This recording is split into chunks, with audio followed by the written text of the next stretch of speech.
कटहल की सब्जी। इस कहानी की शुरुआत कुछ इस तरीके से होती है कि रवि नौकर को बता रहा था कि तुम ध्यान से सारा सामान उतारो और ऊपर फ्लैट में ले जाओ, कोई भी सामान टूटे, नुकसान ना हो। यहाँ पे सुषमा चाय का कब से इंतजार कर रही थी।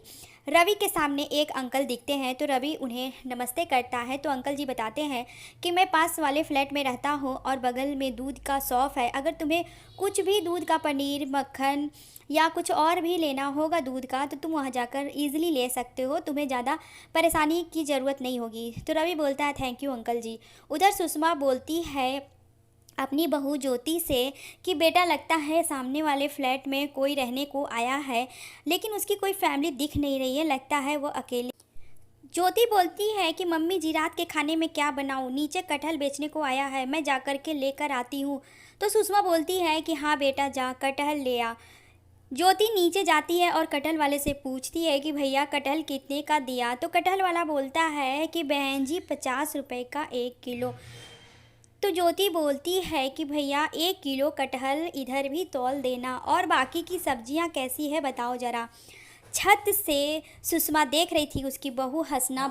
बात कुछ दिनों पुरानी है। ज्योति का शादी हो चुका था, उसका पति उसे छोड़ दिया था, इसीलिए उसके घर वाले उसके लिए दूसरा रिश्ता ढूंढने लगे थे। लेकिन ज्योति का मन नहीं था कि वो दूसरा शादी करे, लेकिन उसके घर वाले, उसके मम्मी पापा उसकी दूसरी शादी करना चाह रहे थे। और दूसरा लड़का जब देखने आया ज्योति को, तो वो लड़का का बिहेवियर सही नहीं था। तो ज्योति इनकार कर देती है और अपनी सासू माँ के पास रहने के लिए आ जाती है। उसके बाद ज्योति और सुषमा, सासू माँ, दोनों लोग इकट्ठे रहने लगते हैं। जब ज्योति कटहल ले रही थी तभी सामने रवि आता है और वो बोलता है धीरे से हाय। तो ज्योति भी बोलती है हाय। फिर रवि बोलता है कि मुझे कटहल बहुत पसंद है। तभी वो नौकर आके बोलता है मालिक, कुछ पैसे देकर मुझे छोड़ दीजिए, शाम हो गया। ज्योति चुपचाप कटहल लेकर छत पे आ जाती है और सब्जी बनाने लगती है।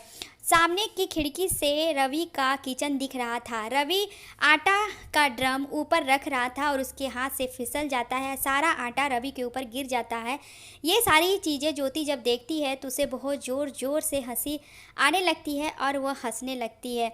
उधर रवि भी देखता है कि ज्योति इतनी ज़ोर से हंस रही है, तो उसे देखकर रवि को भी हंसी आ जाता है। तभी सुषमा वहाँ पे आती है तो ज्योति चुप हो जाती है। तो सुषमा बोलती है क्या हुआ बेटा, तुम हंसो क्यों, चुप हो गई? ज्योति कुछ भी नहीं बोलती। जब सुषमा सामने रवि को देखती है आटे में डूबा हुआ, तो बोलती है कि बेटा, आज रात का डिनर करने तुम मेरे घर आना। आज मेरी बहू ने कटहल की सब्जी बनाई है, मैंने सुना है कि तुम्हें बहुत ज़्यादा पसंद है। तो रवि बोलता है ठीक है आंटी जी, मैं रात को 9 बजे आपके घर डिनर करने के लिए आ जाऊंगा। सुषमा बोलती है कि बेटा, आज रात का डिनर तुम मेरे यहाँ कर लेना और उसके बाद अपना घर सेट करना, तो फिर किचन में अपने खाना बनाना। जब रवि 9 बजे आता है तो हाथ में फूल का गुलदस्ता लेकर आता है, तो सुषमा को अच्छा लगता है। सुषमा बोलती है आओ बेटा, खाना लगा है, खा लो। सुषमा अपनी बहू ज्योति को बोलती है कि जो आम का पाना तुमने बनाया है, जाओ लेकर। सुषमा रवि से ज्योति के बारे में सारी बात बताती है तो रवि बहुत अफसोस करता है। सुषमा बोलती है कि लिफ्ट खराब होने पे सुषमा के हाथों से सामान लेकर रवि रूम तक छोड़ आता था, जिसकी वजह से सुषमा मन ही मन रवि को अपने दामाद के रूप में पसंद करने लगी थी। एक दिन सुषमा ज्योति को बोलती है कि तुम रवि से बातें करो, क्योंकि मुझे लगता है कि रवि तुमसे शादी करने के लिए तैयार है, क्योंकि वह तुम्हारे हाथों की बनी हुई कटहल की सब्ज़ी की बहुत तारीफ़ कर रहा था। तो ज्योति बोलती है ऐसी कोई बात नहीं है माँ जी, अगर कोई कटहल की सब्ज़ी की तारीफ़ कर लेता है तो क्या शादी तक बात थोड़े ना जा सकती है। इतना कहकर रात का खाना हो जाने के बाद ज्योति बरजे पे आ जाती है तो क्या देखती है कि रवि किसी से फ़ोन पे बातें कर रहा था और वह सुषमा को देखकर हाय करता है। उसके बाद फ़ोन पे ज्योति बताती है सुषमा से कि रवि का किसी और के साथ अफेयर है और वो उसी से शादी करेगा। मैंने कल रात को रवि को काफ़ी देर तक किसी से फ़ोन पर बातें करते हुए देखा था। और माँ जी बताइए आप ही, कोई रात को किससे इतना लंबा समय तक बात करेगा? तो सुषमा बोलती है कि ठीक है बेटा, इसके बारे में अब हम लोग बातें नहीं करेंगे। अगली सुबह जब ज्योति देखती है रवि के घर के तरफ, तो उसके दरवाजे पे ताला लगा था। बहुत हिम्मत करके जाके रामू से पूछती है कि रवि कहीं गया है क्या। उसके कमरे के आगे ताला लगा है और वो 2-4 दिन से दिख नहीं रहा है। तो रामू बोलता है कि वो शादी में, इतना ही बोल पाता है और ज्योति वहाँ से मायूस होकर हट जाती है। ज्योति को लगता है कि वो शादी करने गया है। ज्योति की आंखों में आंसू आ जाता है। वह चुपचाप अपने कमरे में आती है और सो जाती है। मन ही मन में ज्योति के मन में रवि के लिए कुछ था। तभी रवि के दरवाजे से बहुत ज़ोर ज़ोर से चिल्लाने की आवाज़ आती है। तो सुषमा बोलती है कि ज्योति जाकर देख बेटा, रवि के घर में क्यों इतना चिल्ला चिल्ली हो रहा है। मेरी तो समझ में नहीं आ रहा है कि क्या हुआ उसके घर में। तो ज्योति बोलती है, क्या माँ जी, रवि आ गया है क्या? वो तो यहाँ नहीं था 2-4 दिन से। तो सुषमा बोलती है कि हाँ बेटा, वो आ गया है, तुम जाओ जल्दी से देखो कोई बात तो नहीं। ज्योति जब रवि के घर के पास जाती है तो उसका दरवाज़ा खुला हुआ था। तो ज्योति आवाज़ देती है, घर में कोई है? तो अंदर से आवाज़ आता है, जो कोई भी है वो अंदर आ जाए, मैं दरवाज़ा खोलने नहीं आ रहा हूँ। अंदर जाके क्या देखती है ज्योति कि रवि का हाथ कटहल में चिपका हुआ है और कटहल वहाँ पे कटा बिखरा पड़ा है। तो रवि बोलता है, वहाँ तुम खड़े खड़े क्या देख रही हो, मेरा हाथ छुड़वाओ।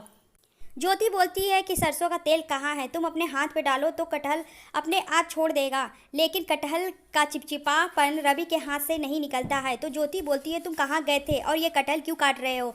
तो रवि बोलता है कि मैं अपने दोस्त की शादी में गया था और मुझे कटहल बहुत ज़्यादा पसंद है। उसके घर में कटहल का पेड़ था, इसीलिए वो मुझे कटहल दे गया है और मैं उस कटहल को काट कर अब सब्जी बनाऊंगा। तुम बातें ही करती रहोगी कि मेरी मदद करोगी। तब ज्योति रवि का हाथ छुड़वा देती है। तो ज्योति बोलती है कि तुम साइड में हटो, मैं तुम्हारे लिए कटहल की सब्जी बना देती हूँ। तो रवि बोलता है कि हाँ हाँ, तुम्हारा बहुत उपकार होगा कि तुम कटहल को काटो और मेरे लिए सब्जी बना दो। मुझे ये पता चल गया है कि कटहल को काटने में सरसों का ऑयल इस्तेमाल किया जाता है। जब ज्योति रवि के किचन में कटहल की सब्जी बना रही थी तो रवि बोलता है कि बुरा ना मानिए तो ज्योति जी, मैं आपसे कुछ कहना चाहता हूँ, क्या आप ज़िंदगी भर मुझे कटहल की सब्जी बनाकर खिलाएंगी? तो ज्योति बोलती है कि हाँ, क्यों नहीं। ये सारी बातें सुषमा के सामने होती है तो सुषमा भी तैयार हो जाती है, क्योंकि सुषमा मन ही मन में रवि को अपना दामाद मान चुकी थी। बस रवि के हाँ का इंतज़ार था और उधर ज्योति के हाँ का इंतज़ार था। जब दोनों ने हाँ कर दिया तो फिर किस बात की देरी। पूरी सोसाइटी के सामने सुषमा रवि और ज्योति की सगाई कर देती है और फिर कुछ ही दिनों के बाद दोनों की शादी हो जाती है।